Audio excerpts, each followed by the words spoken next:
Alors, ce matin, grand départ pour la descente au Cap-Vert et ensuite un petit arrêt de 2 jours et ensuite la transatlantique.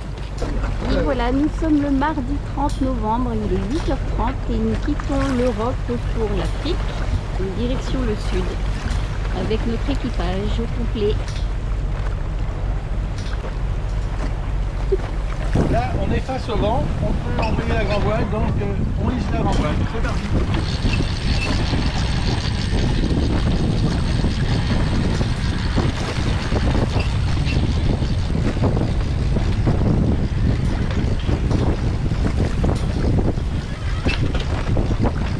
En route pour de nouvelles mésaventures.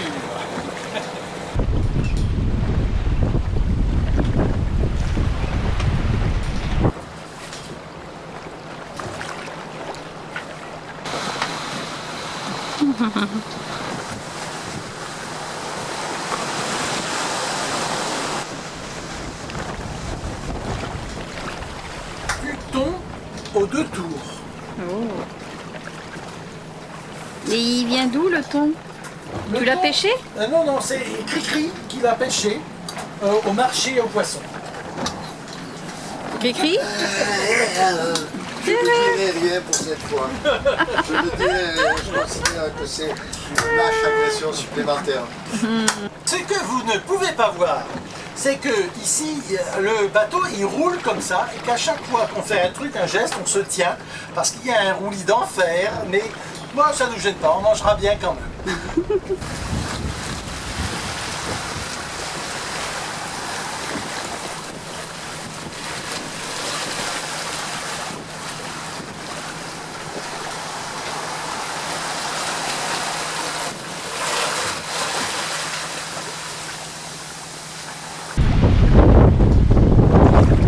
Alors, le vent est froid, il est à 21 nœuds, on avance à 9 nœuds.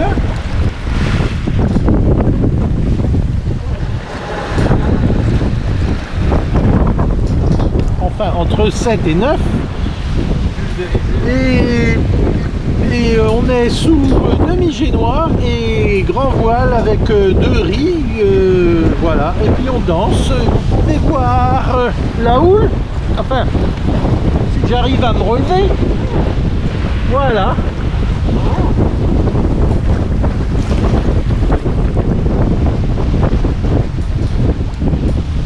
Tout à l'heure, les creux étaient de 3,50 m à peu près. Mais bon, ben, on danse, quoi, voilà. Si ça durait 1 heure, ça serait hyper sympa. Bon, ça va durer 1 heure et 6 jours. Bon, on se revoit plus tard.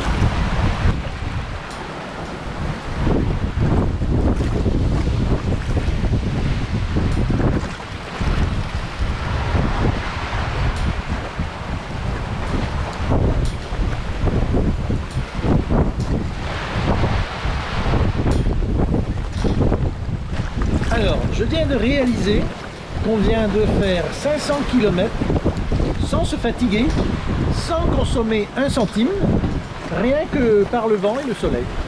C'est pas beau ça? Alors, après quelques milles d'expérience, je me suis rendu compte qu'il y avait finalement 3 positions dans le bateau. Il y a la position debout. Alors là, c'est la meilleure, ça bouge pas trop, on peut faire de la cuisine, on peut faire du repassage, non ça c'est pas vrai. Après, il y a la position assise. Alors là, ça bouge déjà un peu plus et il faut qu'on reste assis, on peut donc lire, on peut encore faire de la cuisine mais en se tenant. Et puis il y a la position allongée.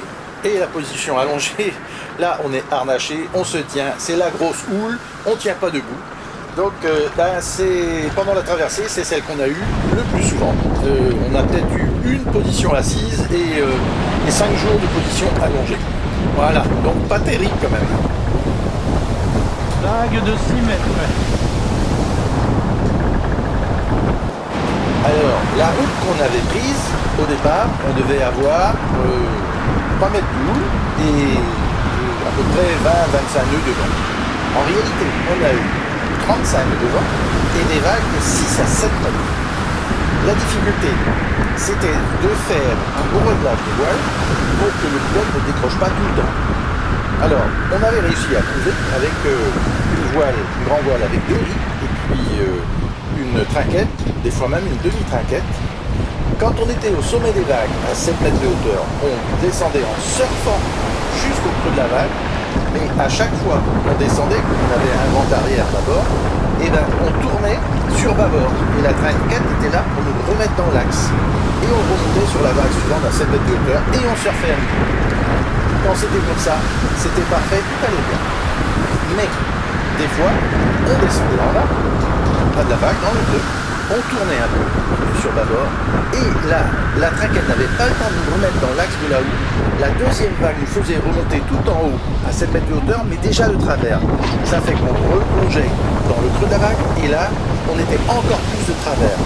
Et à la troisième vague, on arrivait en haut, et là, on se prenait 300 litres d'eau dans le cockpit. Bon, heureusement, ça se vidait en 15 secondes, mais non seulement on chargeait en eau, mais on descendait de travers en bas de la vague, et du coup, on faisait un empannage, et là ça partait à toute vitesse, la bombe claquait, c'est pour ça qu'on plus tard, on aura des ennuis avec ces bombes. Et là, je me suis rendu compte que le frein de gomme est absolument indispensable sur une traversée comme ça. Alors, on est toujours en route vers le Cap-Vert et je voulais vous montrer un peu les vagues avec des creux de 6 mètres et de temps en temps il y a une vague qui casse et on se fait, regardez, on se fait tremper des pieds à la tête. Et puis quand on est au sommet de la vague, et derrière, qu'est-ce qu'on fait? On surfe, comme celle-ci par exemple. Voilà. Ma petite chérie a trouvé sa place.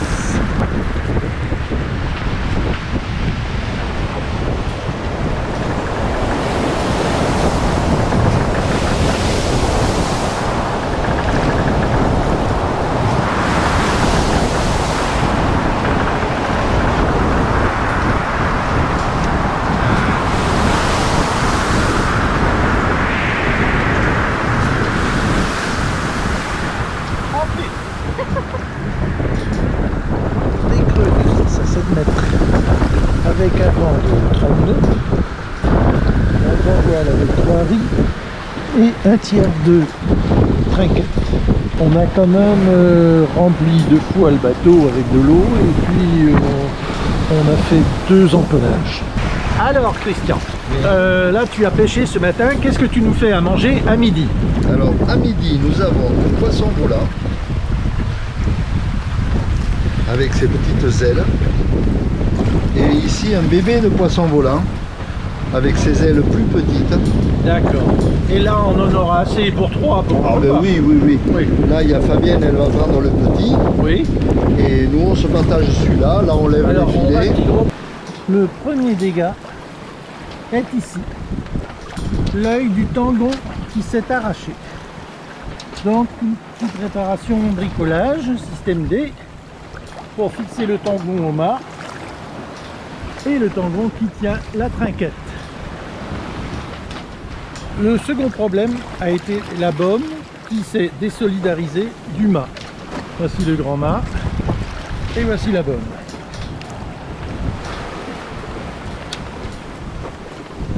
Ah, on voit bien